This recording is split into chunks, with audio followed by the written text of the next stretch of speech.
The German occupation of France, as Dickens wrote of the French Revolution, was the best and the worst of times. The defeat of the French army in June 1940 challenged French men and women to choose between courage and cowardice, rebellion and compliance, freedom and slavery. The worst collaborated with their occupier to enjoy the rewards that power afforded. The best and bravest resisted, turning for support to the ancient enemy, England. The British sent arms and, just as important, men and women to organize disparate French ranks into effective forces. As far as the public knew, the organization providing the resources for resistance, Special Operations Executive, SOE, did not exist. And until July 16, 1940, it didn't. Britain's new Prime Minister, Winston Churchill, created it, as has often been quoted, to set Europe ablaze. SOE was something new for Britain, with its vast experience of counterinsurgency in the Empire. When Germany seized most of the European continent, the British backed the kind of rebels they suppressed in their colonies. SOE's models were Lawrence of Arabia, organizer of Arab irregulars against the Ottoman Turks in Syria, and the Irish Republican Army that had expelled the British from Southern Ireland 20 years earlier. SOE's London headquarters at 64 Baker Street bore the innocuous name Inter-Services Research Bureau. Staff signed the Official Secrets Act that prohibited disclosure of their activities, even to their families.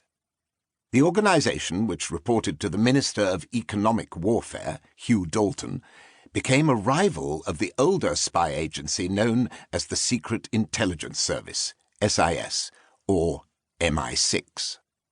MI6 resented the intrusion of amateurs onto its turf, despite the clear demarcation of objectives. MI6 gathering intelligence in secret, SOE conducting violent operations behind Axis lines. MI6's method was hush-hush, while SOE went for boom-boom. Every country under Axis rule, from the Far East to France, came under a section of SOE that recruited, trained and armed local populations to oppose occupation. The chief of SOE's French section, F section, Colonel Maurice Buckmaster, was an astute commander and a good judge of personnel. He had studied at Britain's elite Eton College and was about to enter Oxford University when his father's sudden bankruptcy interrupted his education. He moved to France and mastered the language so well that he wrote as a journalist for the French newspaper Le Matin.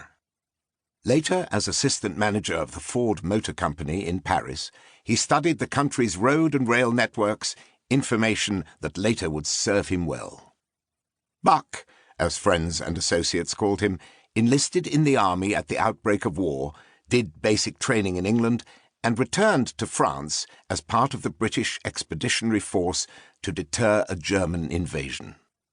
When the Blitzkrieg invasion came, he retreated with his comrades from Dunkirk to England in June 1940 and took command of F Section in March 1941 at the age of 31. One of his operatives wrote that he was a tall man with a gentle, slightly self-deprecatory manner and eyes, which later in his life suggested he had seen nearly everything. He worked on average some 18 hours a day. His primary concern, wrote SOE Signals Chief Leo Marx, was for the safety of the agent. The first agent that SOE smuggled into France was radio operator Georges Béguet in May 1941, less than a year after Britain evacuated its armed forces and intelligence assets from the continent. More infiltrations of men and women, followed by parachute, submarine, sailboat and Westland Lysander light aircraft that landed on occupied soil at great risk. The typical SOE team consisted of an organizer, a radio operator, WT for wireless telegrapher, and a courier. Wireless telegraphers tapped out letters in Morse code to maintain links with London, while couriers carried messages on bicycles, buses, trains, and cars from organisers to field agents. Couriers were often women, whom the Germans scrutinized less than military-age men. A French intelligence inspector had doubts about the arrangement. Only the English could have sent their agents out in teams of 3, consisting of 2 men and a girl, without taking account of the fact that it raised a question of which should be the friend of the girl. The 3-member teams ran regional circuits, named for professions that were capitalized in internal communications: butler, fireman, author, and so on. The circuits, or networks, recruited French men and women to conduct sabotage against the Nazis and, more important, prepare to attack the Germans from the rear when the Allies invaded France. Among those dispatched in secret to France were the brothers George and John Starr, whose American father and grandfather had resettled the family in the mother country before the First World War. Theirs would be a lonely struggle, cut off from the wives and children they loved, deprived of the comradeship of a regular military unit, and on their own, behind enemy lines, far from sources of supply. If captured, F Section would not be able to protect them from inevitable torture and probable execution. The title of Buckmaster's memoir, They Fought Alone, encapsulates George and John Starr's experiences in occupied France.